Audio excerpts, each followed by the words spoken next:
All right, here we go. Trailer for season 5 of The Chosen, premiering right now. You must know something. I do believe that Jesus is most likely the Messiah. Why? Why what? Why do you believe that? I've seen too much. Then why are you doing this? I suppose I have not seen enough.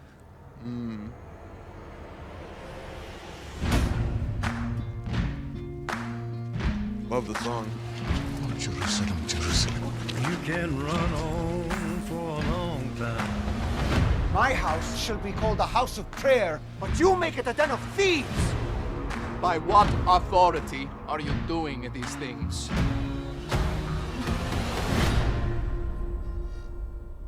My own! Sooner or later, gotta cut you down. We have a problem. Jesus operates entirely outside our jurisdiction. Woe to you, scribes and Pharisees! Stop this at once! The world is changing, and Jesus offers a vision to redeem it. He's not the Messiah! Tell him that God's gonna cut you down. Declaring yourself a sovereign, Rome will descend on us all. Sooner or later, gotta cut you down. The Pharisees are plotting to arrest Jesus of Nazareth. Sooner or later, gotta cut you down. I want peace, just like you. If you go through with this, our alliance is over. Sooner or later, gotta cut you down. There is talk of a collaborator from within of his own followers. Go and tell that midnight rider. City's on edge. If you succeed, I'll be the one left to pick up the pieces. Go tell that long-tongued liar. I ask that you keep your distance from me in Jerusalem these next few days. Why? Sooner or later, gotta cut you down.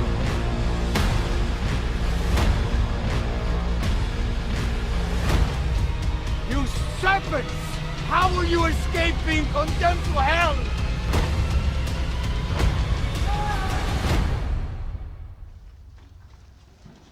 What have you done? Sooner or later, gotta cut you down. Yeah. Alrighty. Let's look at this. Let's break this down piece by piece. Wow. Really, really interesting stuff. Obviously a great trailer as we're looking through it. Let's go ahead and go back to the beginning of this and start talking about it. So first off, of course, we've got Judas here, who is in Caiaphas's house, and of course behind him we have two different people. This on the left side is Malchus. This is the servant of Caiaphas, who we've seen several times and even seen parts of the script of in the behind the scenes that we've been talking about for nearly a year now. And so that's Malchus there. He's obviously going to be a big part later on as he gets his ear cut off when we go to the Garden of Gethsemane. So they're introducing this character now so that he has a bigger part later. John also has a connection to Malchus, which is why John kind of gets closer to Jesus within the courtyard of Caiaphas's house and everything like that happens later on with the trial of Jesus. Then obviously to the right, we've got Shmuel. This is really interesting as well. Clearly, this is Judas coming to betray Jesus. This is the moment here. I think the climax of the season, the end of the season, is going to be in the garden itself, which hopefully we'll get a few glimpses of in this trailer as well. I do believe that Jesus is most likely the Messiah. So this is a really key sentence here. I do believe that Jesus is most likely the Messiah. In previous conversations with Judas, particularly with Hadad and with his sister and things like that, he started off saying with his sister, I think he's the one. Then he talked to Hadad and he said he is the one. Then we see him here talking to Caiaphas. I do think he's most likely the Messiah. And so his vision is clearly changing. His doubt is creeping in. There are things that are happening here. By this time in the night, remember, this is during the Passover, during all that kind of stuff, we know that Judas is possessed. He's been taken over by the devil. The devil has entered into him, whatever that means to you. I know there's a lot of interpretations with that, but by this time in the night, that has already happened. Now we see this in a couple different places, but of course in John 13, we're going to talk about this moment, which doesn't really appear in the trailer a little bit later. But we also see one of you will betray me. Jesus says, truly, truly, I say to you, one of you will betray me. The disciples looked at one another, uncertain of whom he spoke of. One of his disciples, whom Jesus loved, was reclining at the table at Jesus' side. So Simon Peter motioned to him to ask Jesus of whom he was speaking. So that disciple, leaning back against Jesus, said to him, Lord, who is it? It is he to whom I will give the morsel of bread when I have dipped it. So when he had dipped the morsel, he gave it to Judas, the son of Simon Iscariot. Then after he had taken the morsel, Satan entered into him. Jesus said to him, what are you doing? What you are doing, do it quickly. So we see that there in John 13. But let's continue on. Why? Why what? Why do you believe that? I've seen too much. Then why are you doing this? Right. If you think he's the Messiah, why would you possibly betray him? If you think he's the one, why would you, be here giving him over to me who wants to kill him? I suppose I have not seen enough. So he has not seen enough of what he wants to see. This is what we've been kind of growing over the last couple seasons of The Chosen, has been really Judas's lack of trust in Jesus. And so we're going to see the culmination of that, of course, in this season, which we're seeing now. Then there is the passing of the 30 coins right here. So the 30 coins of silver there. As we get into kind of the main, a couple of the main shots that we get here for the temple scenes, of course, this place is going to be packed. There's going to be millions upon millions of Jews here for Passover. Of course, many people would have traveled to Jerusalem for Passover, particularly the temple, right? And so we're seeing all these people kind of fill up this place. And this is Jesus after he has done the triumphal entry and getting into the city itself here. He's got his backpack, of course.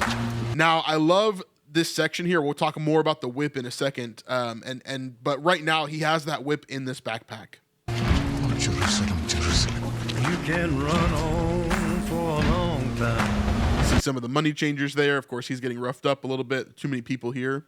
My house shall be called a house of prayer, but you make it a den of thieves.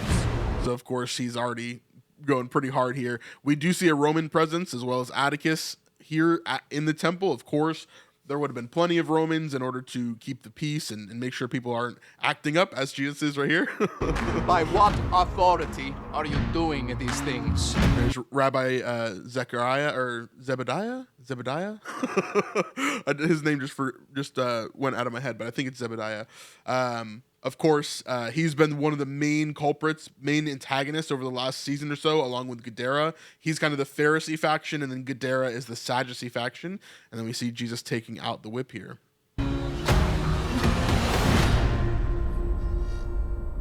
My own. So he says, what authority do you do this with? My own. So again, he's claiming to be God. Again, he's claiming to have authority above everybody else, right? This is a huge, huge thing. In John chapter 10, which we saw in season 4, of course, there was a massive fight. They tried to stone them because Jesus claimed to be God. And he was very clear with that. And so, again, we're seeing him claim this authority here in the temple in front of the religious leaders, which, of course, is something that Jesus did a lot.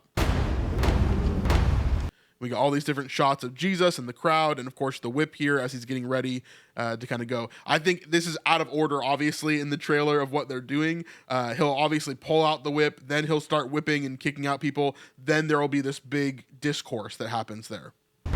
Sooner or later, So here he goes. He's rushing towards this money changer here you gotta cut you. and flipping the table. I love that. Of course, this is one of the only times where we see Jesus have an outburst like that.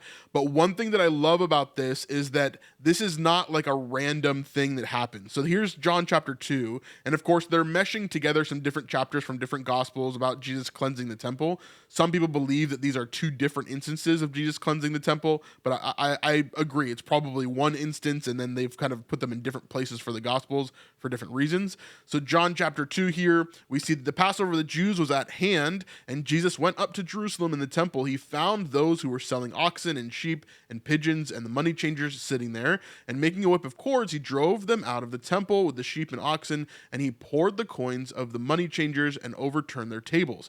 And he told those who sold the pigeons, "Take these things away. Do not make my Father's house a house of trade." His disciples remembered that it was written, "Zeal for your house will consume me." And that's, it's written about the Messiah there. So the Jews said to him, "What sign do you show us for these things?" Jesus answered them, "Destroy his temple, and in 3 days I will raise it up," which of course is going to be a massive discussion in The Chosen season 5. So really, really cool stuff there. Absolutely. One thing I wanted to point out in that chapter, by the way, right here where he makes the whip. This is a really cool point of season 5 specifically, because we actually got a little clip in the teaser trailer before this, the one that was like only about a minute, of this portion right here of him making the whip. There are some sections of the gospel that will say he grabbed a whip, or he had a whip, or he used a whip. But here it shows him making the whip of cords. So Jesus didn't react in like reactive anger. He wasn't like, just like, "Oh, I see this and I'm going to go attack." He actually sees it, then he goes away, he makes a whip, then he comes back. I believe we're going to see this in The Chosen as well. We've seen some evidence of that for sure. We have a problem. Jesus operates. So this is a different scene. This is about a 16-minute scene that they did later on. I think this is after the whipping and everything like that. I think this is going to happen later. We see the apostles up on the stairs here as they are actually reenacting some of the things that Jesus is talking about. It's almost like the Passover, or not Passover, the Hanukkah stuff that we saw in season 4 with the acting there as they're like doing a play basically. But we see Jesus as he's preaching in the center here and talking to everybody. I would love to see the woman caught in adultery here. I think it would fit so well in this moment here, but I'm not 100% sure if that's what they're doing. I know a lot of people do know about this scene because there's so many extras here that, of course, word has spread around. But I've kind of stayed away from some of those rumors. So I'm not 100% sure, but I would love to see the woman caught in adultery. I think that would fit perfectly in this scene here. Entirely outside. Here we see Shimon. If you remember him, he was mentioned very briefly in season 4 when we met Caiaphas for the first time. And so we see Shimon here. He is a huge character that has not gotten very much screen time at all in The Chosen. He is the Nasi, or the president of the Sanhedrin. And so his father is Hillel, which of course, if you've been watching The Chosen, you know, is a giant name within the sphere of Judaism during that time. The schools of Hillel and Shammai are massive. By this time, Hillel is either dead or he's retired from the Sanhedrin at this point, and his son has taken over, Shimon, as the Nasi, or the president of the association. So he's kind of beloved by the people, but Shammai kind of has a lot of the religious leaders on his side when it comes to the more harsh rulings that he's giving at the time. But yeah, super interesting. I wonder if we'll get more and more screen time of Shimon. I'm not sure. His son is very important as well. Shimon's son is Gamaliel, and Gamaliel is the one that teaches Paul. So this is a really important kind of line here, this family line. Our jurisdiction. Of course, we got Yanni and Shmuel, as well as Zebediah, here in the temple as they're listening to Jesus. And of course, they're going to have some outbursts here. In the behind the scenes, about a year ago, we saw Shmuel yelling, "He is not the Messiah," and clearly kind of yelling about that. There's the whip crack there. Woe to you, scribes and Pharisees! So Matthew chapter 23, woe to you, scribes and Pharisees. We're seeing a rehashing of this. We've already seen this in Capernaum, but now we're seeing the biblical event when it's actually recorded, which is in the temple, which is a great thing. We see the woes, 7 woes to the Pharisees. And yeah, really interesting moment here. This is when Jesus is almost at his peak of kind of dissension with the Pharisees and the scribes and the Sadducees and what they're doing here. This at once. The world is changed. And here's the wedding scene that we saw previously. We saw this whole clip. I believe it's on YouTube now if you want to go check that out. This whole wedding scene here is really, really cool. This is right after Jesus arrives in Jerusalem. He's kind of taking some time to himself, and he kind of stumbles upon this wedding scene and blesses the couple. Very, very beautiful scene. And Jesus offers a vision to redeem it. And here's Yusuf kind of defending Jesus here in the Sanhedrin. I believe, like I've been talking about for over a year now, I believe we're going to see Nicodemus this season as well, which will be amazing. He's not the Messiah! There it is. He's not the Messiah. So Shmuel has chosen his side. He is definitely not on the side of Jesus. And there we get some clips of the wedding. Again, here is right before the wedding, as we see a couple of interesting things in this shot. First off, this is Jesus right here in this hood as he's looking down towards, from the top of the temple, essentially, into Solomon's portico. And we see a bunch of different people, obviously, getting their sheep or doing their last shopping for the day or whatever. We also see this choir right here, which is a connection point to Little James, which we're going to get a flashback of in this season. So this choir right here is the 288, or at least a part of the 288, which is the choir that Little James was going to be a part of originally in season 1 before he started to follow Jesus. And we never really saw that on screen, so we're going to get a bit of that, as well as flashbacks from Thaddeus in this season as well, which is going to be awesome. I'm excited for that. And there's the face of Jesus there. And there's the triumphal entry. We've seen a lot of this already. If you went to Chosen Con, you actually saw a snippet of this scene already, just a few seconds of it. Looks really, really good. And yeah, I'm excited about these first 2 episodes for sure. Yourself a sovereign. Bro! So here is Gadara and Yusuf, and I think Shmuel's here as well. Or maybe it's someone else. I can't remember. Maybe it's Zebediah. But yeah, I don't think it's Shmuel. I think it might be Zebediah. But they're obviously here yelling at Jesus as he's sitting on his donkey. I think these donkey ears might be fake, by the way. They had like a proxy donkey that Jonathan sat on from time to time, so they didn't have to use the real one all the time. Will descend on us all. And then here's Atticus as he's about to break into someone's house. We don't know who he's arresting here. My thought is it might be Barabbas. It might be someone connected to the storyline of the Gospels, obviously. I think it's going to be important, but we'll have to see. We also see Simon the Zealot as he's kind of following Atticus here and seeing what he's doing. Kind of a reversal of season 3, where we saw Atticus kind of chasing after Simon. So, yeah. And here they are breaking open the door, and then we see them kind of punching there. Now, this shot right here is very interesting.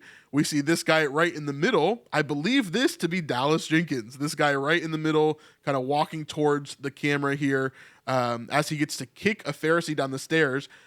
This is 100% a future like flash forward of the destruction of the temple in 70 AD. The Zealots kind of start this uprising with the Jews, and then because of that, Rome kind of just says, okay, we're done with this project. We're going to destroy everything. Your temple's gone. Everything's gone. And the temple has not been rebuilt to this day. And so, you know, this is definitely going to be a counterpoint to when Jesus is talking about destroy this temple and I will rebuild it in 3 days. And so this is definitely going to be a counterpoint to that, showing the destruction of the temple, how no stone will be left, right? All that kind of stuff here. We're going to see that. We see a couple of the temple guard trying to defend the temple, but of course the Romans are going to overpower them and take them out here. Absolutely. Gotta put you down. So we see a bunch of different shots of that. They use this shot quite a bit. I don't think this is going to be a mega long scene, but they do use this shot, like this scene, quite a bit throughout this moment, throughout the whole trailer here, to kind of show more and more of what's going on. I think it's just because it's exciting and it has fire and stuff like that, so it kind of hypes up the trailer, but it doesn't give us more information, which is a bummer.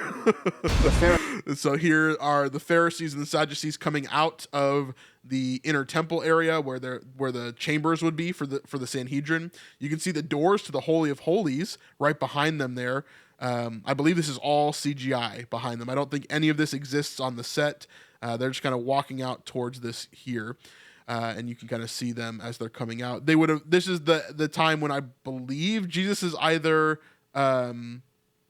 Sorry, this is the court to the court of women here behind them. Then this door would head toward the inner portion, basically where the Sanhedrin would be. Then beyond that would be the Holy of Holies, into the holy place, and then the Holy of Holies behind that, where only the high priest goes. Okay, I just want to explain that stuff because I get comments all the time of people being like, "You're wrong, actually." So just to quell some of those, I'll say that this, I think, is them coming out for when Jesus is whipping and cleansing the temple, but. That's my thoughts there. Pharisees are plotting to arrest Jesus.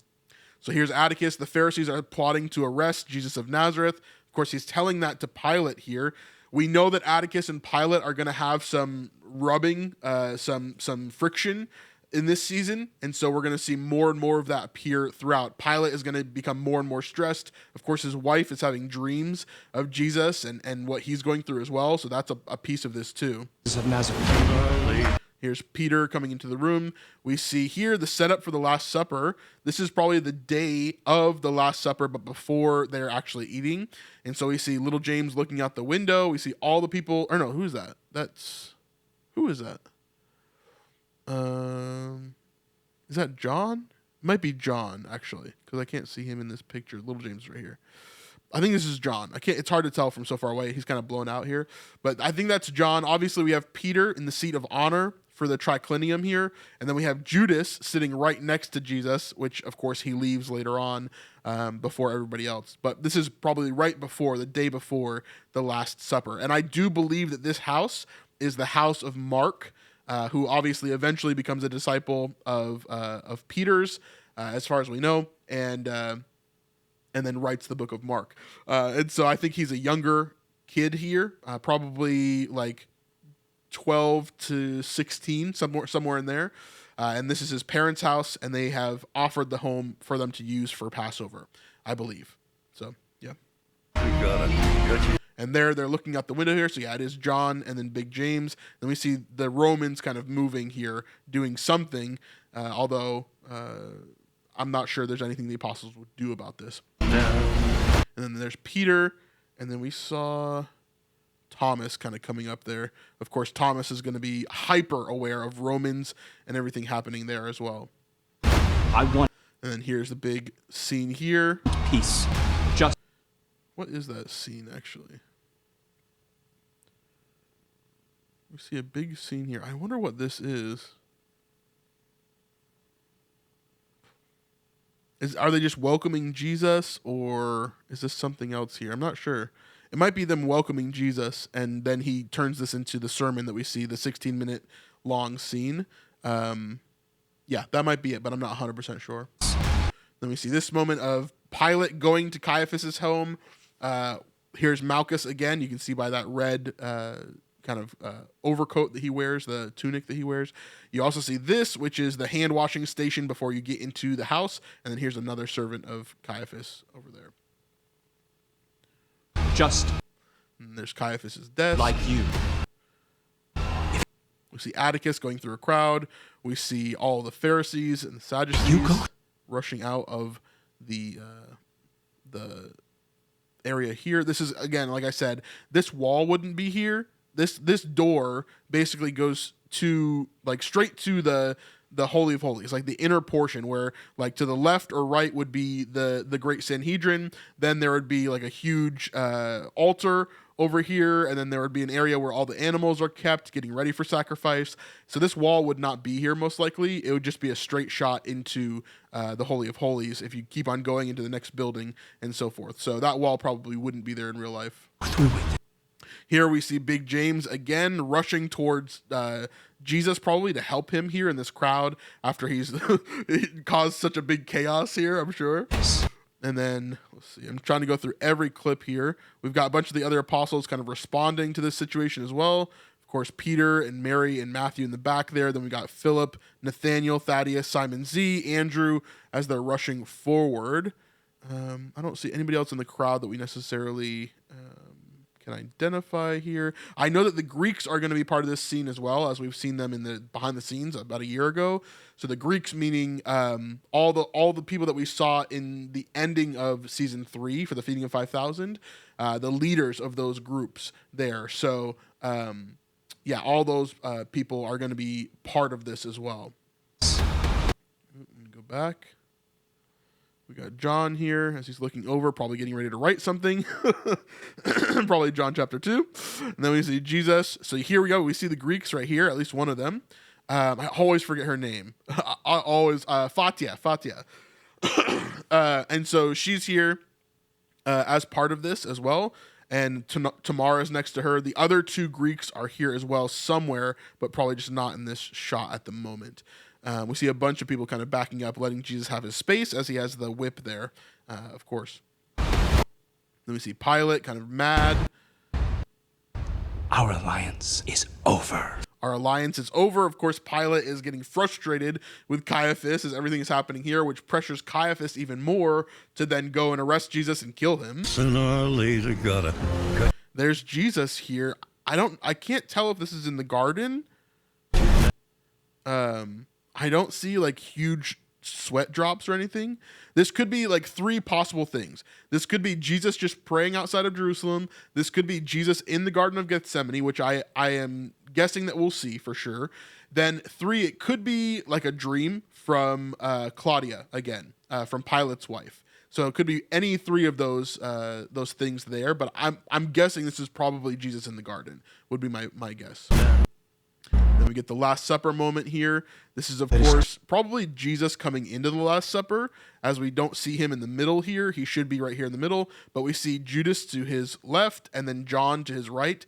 This, of course, makes a lot of sense, as in Scripture we see John leaning over onto Jesus, and then, like we read before, Peter kind of nudges him and says, ask him who's going to betray him. And then Jesus has to hand the food to the betrayer, which, of course, is Judas, right next to him. So that makes a lot of sense there.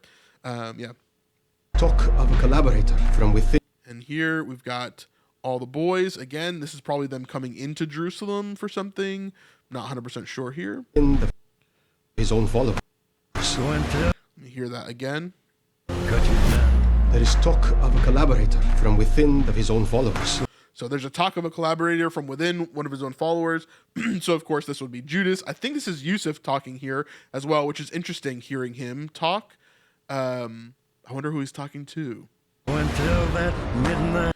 And then there's this. There's a group of people with a wagon of some sort. It has to be important, but I'm not sure what this would be. Rider. I'm trying to think of what this would be. This looks like the Watcher here. This definitely looks like the Watcher. It's so hard to tell, but for sure that looks like the Watcher. And of course, the Watcher is going to be an important character somehow. I just don't know how. Maybe he's Barabbas. Maybe he's working with the Zealots somehow here. Maybe he's part of the Zealot order and he's Barabbas. I'm not 1,000% sure. It's hard to say. But that's definitely the Watcher. That's definitely the Watcher. So, yeah. City's on edge. There's Jesus as he's coming out here. Again, I can't tell. I think this is during the big sermon later on. So this is after, like, this is not during the whipping, I don't think. If you succeed, I'll be There's Caiaphas meeting with Herod Antipas. one left to pick up the pieces. Go tell that long-tongued liar. And then there's someone in a hood here. Who is this? This must be the same group. So in that carriage was probably this person, whoever this is. I don't know who this is. Looks like they have longer hair as it's kind of poking out right here. But I'm guessing one of these is the Watcher, and then this person is being taken in by the Zealots or whoever this group is here. Yeah. Long-tongued liar. I ask that you keep your distance from me in Jerusalem these next few days. So this is the group of women that are meeting in Bethany, and this includes Lazarus as well. And so I ask that you keep. So we can see all the women here. I believe Lazarus is part of this as well. As we've seen him in the behind the scenes for this. This is definitely his home. This is the table where we've seen everybody. So we see Mary, Martha, Mother Mary, Mary Magdalene. I love how they put them all on the same side. Then we have Eden, Tamar, and Joanna. And I believe Lazarus as well. And he's basically telling them, hey, keep your distance. I want you to stay here. And that will give not only the show time to only show the apostles and Jesus, but also make more sense for the scripture there. This is not a scriptural moment necessarily, as we do see definitely, the women and everything at the cross and everything like that. So they're obviously going to come later on, but he doesn't want them to be there during this time specifically. That would make sense for them only having the men at the Last Supper, right? Which is kind of what we see in scripture. Keep your distance from me in Jerusalem these next few days. Why? And the Chosen has already kind of told us that she knows what's going to happen, Mother Mary. And so he's kind of told her, hey, this is the case. This is what's going to happen. So she does know within the context of the chosen here.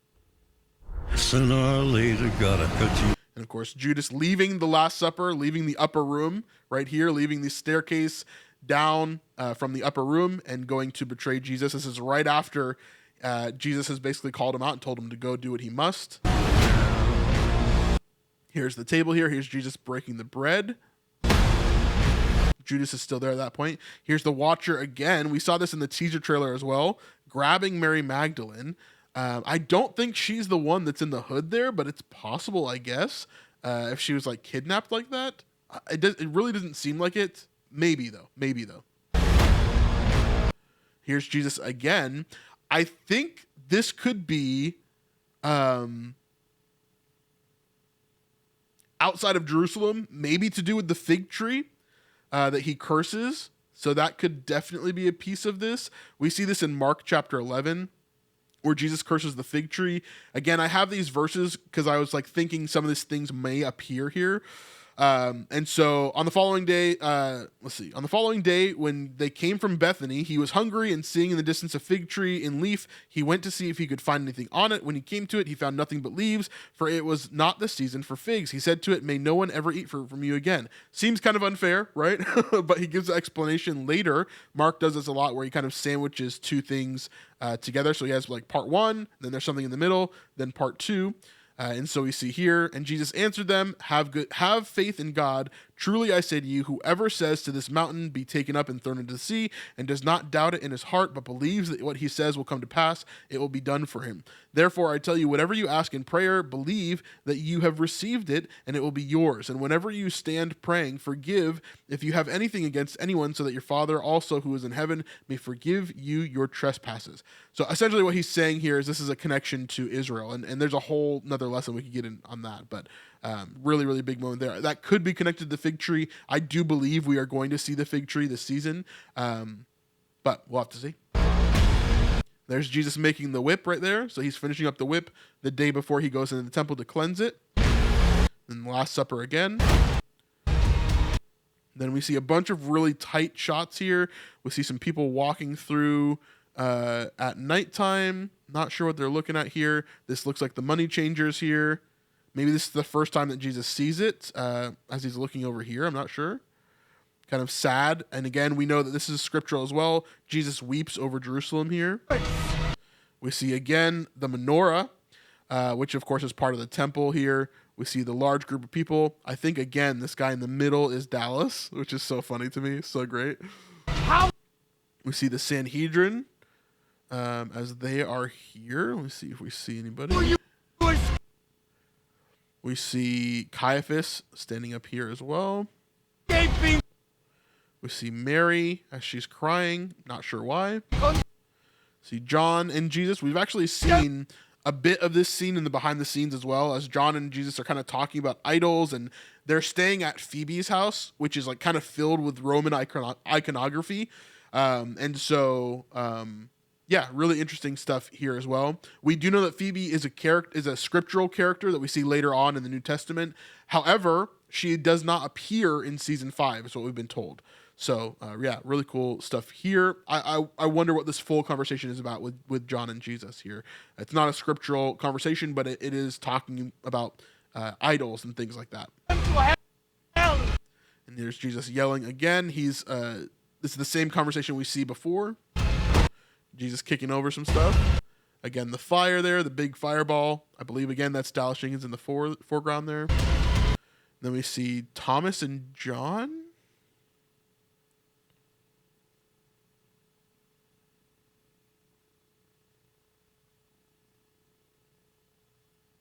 Is there 3 people there? Yeah, there's 3 people there. I can't tell who that is. It looks like maybe Peter, John, and Thomas. Not 100% sure. I can't see the face of this person. His eyebrow doesn't look like John to me, but maybe it is.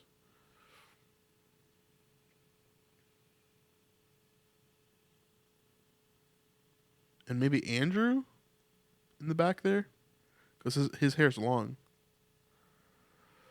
Anyway, this is the things I spend a lot of time on. I just don't know. I don't know who that is there. We got big explosion. You got Jesus throwing the table, which I love. And then again, the Pharisees here and Sadducees. And Judas, of course, this is kind of his moment here of like, this is not what you're supposed to be doing. You're not supposed to be attacking the Jews. You're supposed to be attacking the Romans, bro. Like, that's his mindset here. What have you done? Sooner or later, gotta cut you down. Yeah. Really cool stuff. Man, there's a lot to talk about there. And we did. But, man, that's really, really cool. Let me know what your thoughts are. Did I miss anything in this trailer? I'd love to hear your thoughts overall.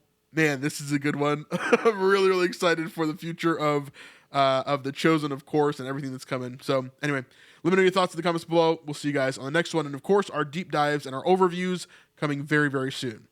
Peace.